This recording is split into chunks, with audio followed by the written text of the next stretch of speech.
ব্যবসায়ীদের যে 5টা কাজ করতে নিষেধ করেছেন ইসলাম। ব্যবসা বাণিজ্যে ইসলাম কতগুলো সুনির্দিষ্ট নীতি মেনে চলার তাগিদ দিয়েছেন। আর্থিক লেনদেনের সততা, স্বচ্ছতা, অঙ্গীকার পূরণ করা, জাকাত দেওয়া এবং ভালো গ্রাহক সেবা প্রদান করার উপরও ইসলামী শরিয়া গুরুত্ব আরোপ করেছেন। ইসলাম ব্যবসায় ধোঁকা, প্রতারণা, মজুতদারি, খাদ্য ভেজাল মেশানো, মাপে কম দেওয়া, মেয়াদ উত্তীর্ণ পণ্য বিক্রয় করা ইত্যাদি বিষয়কে সম্পূর্ণ নিষিদ্ধ করেছেন। এইভাবে ফটকাবাজি, সুদ, জুয়া, গোষ্ঠীবিশেষ, বাজার নিয়ন্ত্রণ, একচেটিয়া করবার, পণ্যের দোষ ত্রুটি গোপন করা, মিথ্যা শপথ করা ইত্যাদি নেতিবাচক কাজকেও ইসলাম নিষিদ্ধ করেছেন। ব্যবসায় প্রতারণা ও ধোঁকাবাজি থেকে বিরত থাকা।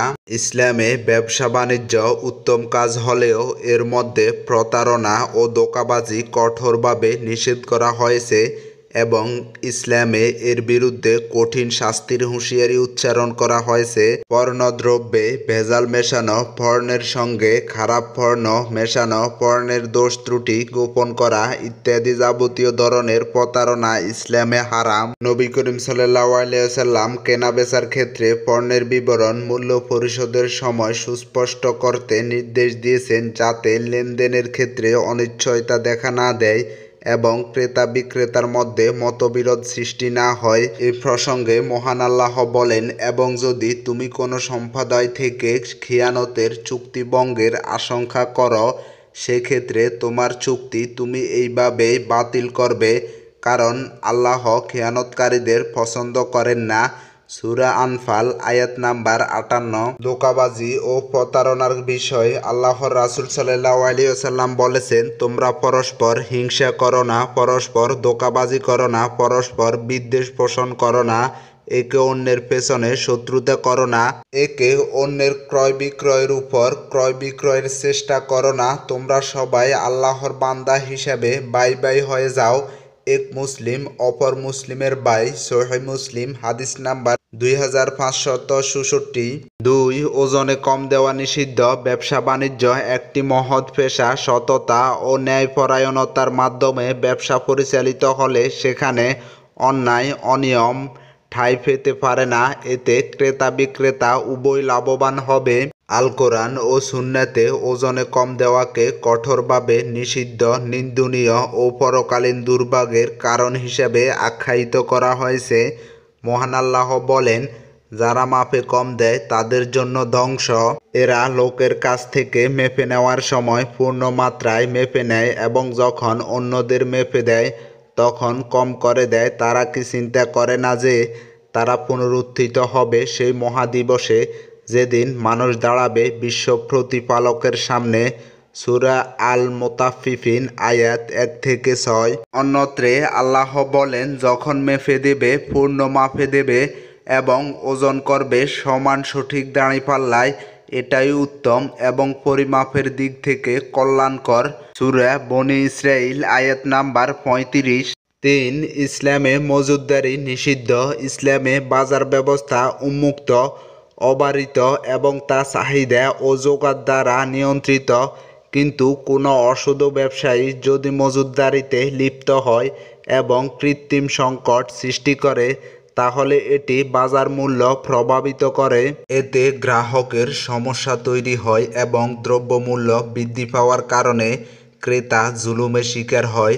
একটি ইনসাফপূর্ণ বাজার ব্যবস্থা প্রতিষ্ঠার লক্ষ্যে তাই ইসলাম মজুতদারি খাদ্যদ্রব্য বাজার থেকে তুলে নিয়ে দাম বাড়ানো এবং অধিক মুনাফার প্রত্যাশা করাকে অবৈধ করেছে।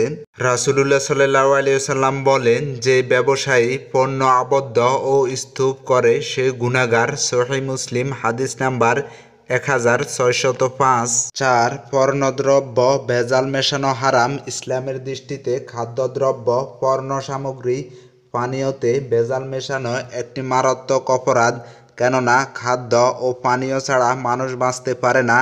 যারা এসবে বিষ দেয় ও ভেজাল মেশায় তাদের ভাবা উচিত, দুনিয়ার মানুষকে ফাঁকি দেওয়া গেলেও মহান আল্লাহকে ফাঁকি দেওয়া যাবে না। আল কোরআনে বলা হয়েছে মানুষকে তাদের জিনিসপত্র কম দিও না, সূরা আশ-শুআরা আয়াত নাম্বার 183। রাসূলুল্লাহ সাল্লাল্লাহু আলাইহি ওয়াসাল্লাম একবার একজন শস্য ব্যবসায়ীর পাশ দিয়ে যাচ্ছিলেন। সে সময় তিনি তার শস্যের স্তূপের ভেতরে হাত ঢুকিয়ে দিলেন। তখন ভেতরের শস্যগুলো তিনি কিছু আর্দ্রতা অনুভব করলেন।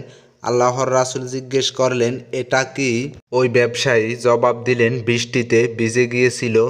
তখন রাসূলুল্লাহ সাল্লাল্লাহু আলাইহি সাল্লাম বলেন, ভেজা অংশটা উপরে রাখলে না কেন? অতঃপর আল্লাহর রাসূল সাল্লাল্লাহু আলাইহি সাল্লাম বলেন, যারা আমাদের ধোঁকা দেয় তারা আমাদের দলভুক্ত নয়। সহিহ মুসলিম হাদিস নাম্বার 102। 5. ব্যবসায় রিয়া বা সুদ বর্জন। ব্যবসা বাণিজ্যের মাধ্যমে মুনাফা অর্জিত হয়, এতে সম্পদ বা মূলধন বৃদ্ধি পায়।